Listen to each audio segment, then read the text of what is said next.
বৈষম্য বিরোধী ছাত্র আন্দোলনের ৬ সমন্বয়ককে ছেড়ে দিয়েছে গোয়েন্দা পুলিশ ডিবি। ৫ দিন পর দুপুরে ঢাকা মহানগর গোয়েন্দা কার্যালয় থেকে তাদের পরিবারের কাছে পৌঁছে দেওয়া হয়। এর আগে নিরাপত্তার কথা বলে তাদের হেফাজতে নিয়ে ব্যাপক সমালোচনার মুখে পড়ে ডিবি। কোটা সংস্কার আন্দোলনের ৬ সমন্বয়ককে গত শুক্র ও শনিবার হেফাজতে নেয় ঢাকা মহানগর গোয়েন্দা পুলিশ।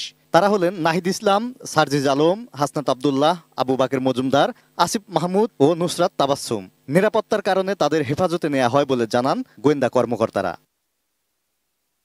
রোববার রাতে ঢাকা মহানগর গোয়েন্দা কার্যালয় থেকে পাঠানো একটি ভিডিওতে আন্দোলন প্রত্যাহারের ঘোষণা দেন ৬ সমন্বয়ক। সে সময় ডিবির বিদায়ী অতিরিক্ত কমিশনার হারুন অর রশিদের সাথে তাদের খাওয়ার একটি ভিডিও দেয়া হয়। সেই ভিডিও বিভিন্ন মাধ্যমে ছড়িয়ে পড়লে ব্যাপক সমালোচনার মুখে পড়ে ডিবি পুলিশ, জানিয়ে হাইকোর্টও বিরূপ মন্তব্য করে। তাদের মুক্তির জন্য বিভিন্ন মহল সময়সীমা বেঁধে দেয়।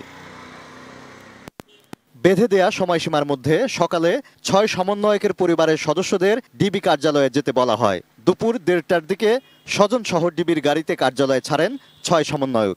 এ নিয়ে কোনো পক্ষই আনুষ্ঠানিক বক্তব্য দেয়নি। তবে নাহিদ ইসলামের বাবা বদরুল ইসলাম ফোনে জানান ৩২ ঘন্টা অনশনের পর ৬ জনকে ছেড়ে দেয়া হয়। Moniruzzaman, ATN news, Dhaka.